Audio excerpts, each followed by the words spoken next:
published, 1732 Eastern Standard Time, the 5th of January 2018, updated, 1733 Eastern Standard Time, the 5th of January 2018. Alan Cork had barely found his stride when his phone buzzed with an update from the stables where his son Jack, the Burnley and England midfielder, has 3 racehorses.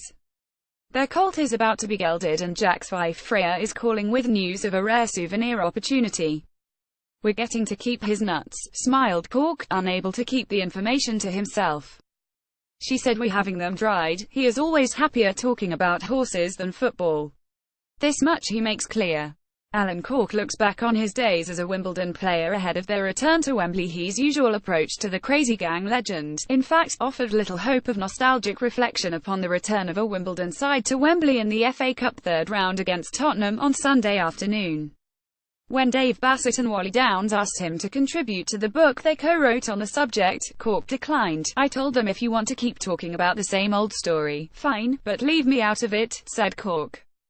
"I'm nearly 60 and I've always been miserable. This is my happy face." So my wife says, the Crazy Gang legend helped the Dons to that famous FA Cup final victory in 1988. Behind the deadpan delivery there is also a wicked sense of mischief and plenty of material. Nearly 40 years have passed since Tommy Docherty took charge at Derby County and released Cork on a free transfer without watching him play, setting the adventure in motion. A decade later and he was lifting the FA Cup as Wimbledon beat Liverpool despite an impromptu drinking session which was designed to relieve the boredom on the eve of the final but went on until 4 a.m. Cork is not one for nostalgic reflection and declined a part in a book released about Wimbledon post-match celebrations blurred into Cork's testimonial game. 2 days later, at Plough Lane, anyone who wanted to play came and played, said Cork. Everyone was drunk so it didn't matter, it was a celebration. The majority of people were drunk for about 3 months. We had about 7,000 people there. Alan Hansen had his testimonial on the same day in front of about 60,000. Hansen did not, however, have the FA Cup. Cork paraded the trophy and the team lined up, then dropped their shorts to bare their backsides and Wimbledon were in trouble again. Cork claimed, "We never worried about Liverpool," after reflecting on the famous triumph of Vinnie Jones. "Did it first," said Cork. The crowd were going, "Vinnie, Vinnie, show us your A******. Then we all did it together. It all cost us $6.5 grand. I don't know how the FA got our names, you can't see all our faces." Many of Cork's reflections of the FA Cup triumph revolve around his parents, their fleeting fame in Derby, a cherished photo of them with the trophy and a chance for him to roll out the red carpet.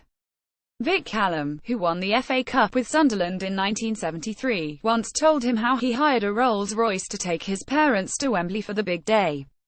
The Wimbledon players were fined £6,500 fine for dropping their shorts at Cork's testimonial. "He never forgot that story," said Cork. "So I got my mum and dad a Rolls-Royce to pick them up in the morning and take them to lunch. They had a good time. We were never worried about Liverpool. We'd done quite well against them and we knew would cause them problems because we were very good on free kicks and corners. I'd lie in bed at night thinking about free kicks and corners, trying to find a new one. I was still doing it years later when I was coaching at Leicester. I scored a lot of headers and the majority of them were from set pieces. That was all down to Dave Bassett and his organisation. Would practice 4 hours in the freezing cold and we did it because you knew when you were playing Manchester United and Liverpool, especially Liverpool, they were awful on free kicks and corners.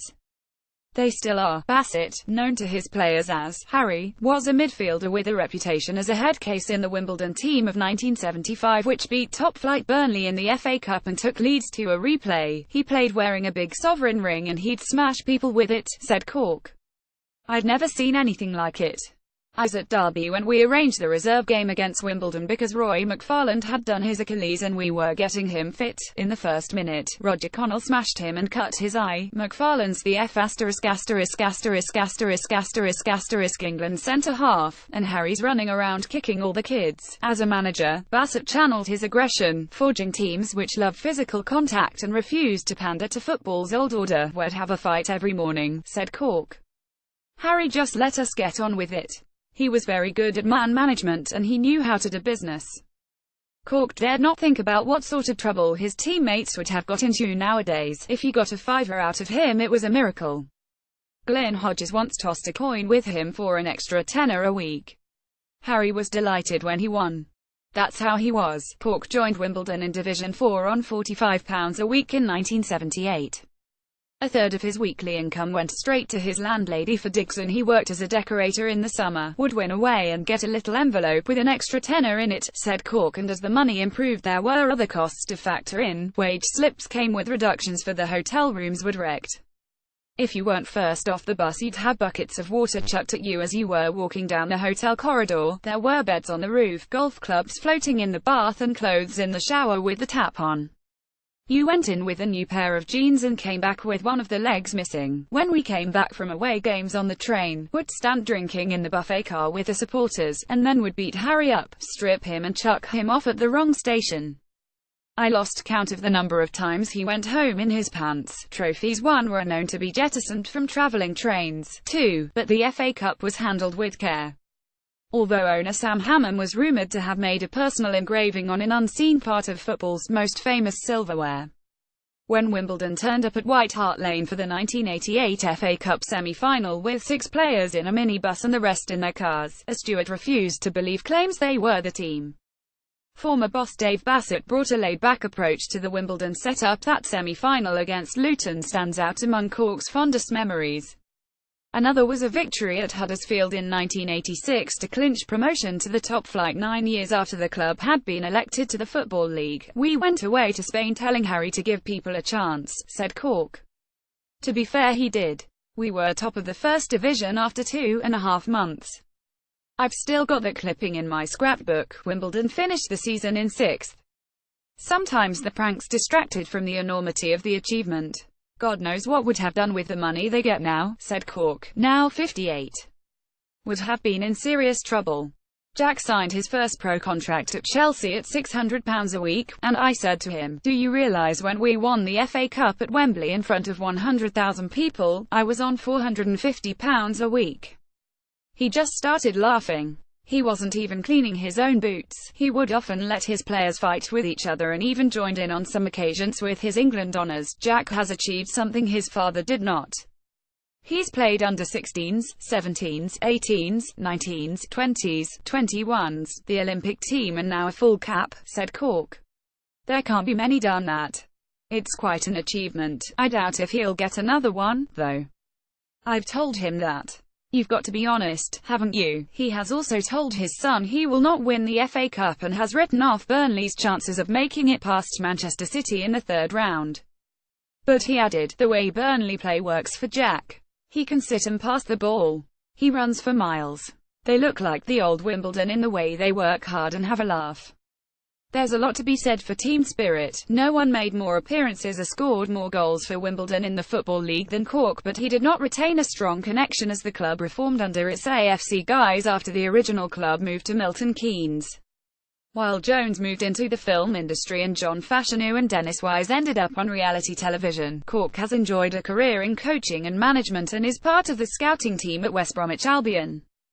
Cork left, even took the Wimbledon way with him into his coaching role at Leicester. Last time he attended an AFC Wimbledon game, he was drawn into a barroom conversation with a supporter who did not recognise him and asked if he had been before. When Cork revealed he played for the Dons, the fan stared hard and tried to place him before asking if he was Eddie Reynolds, scorer of 4 goals in the FA Amateur Cup final of 1963. Reynolds, too, is a Dons legend, although he died in 1993, a year when Cork was 34 and back at Wembley with Sheffield United, scoring in an FA Cup semi-final against Sheffield Wednesday. The thinning hairline was offset by a caveman beard because he vowed not to shave until his side had been knocked out. Another stupid thing, said Cork. I said it to Brian Gale after the third round thinking would not be going far. I wasn't even allowed to trim it. It was growing into my mouth. I had food in it. It was horrible. I was offered a lot of money to shave it off at half-time if we got to the final. Wednesday won in extra time and there ended the demand for the offcuts from an old warhorse.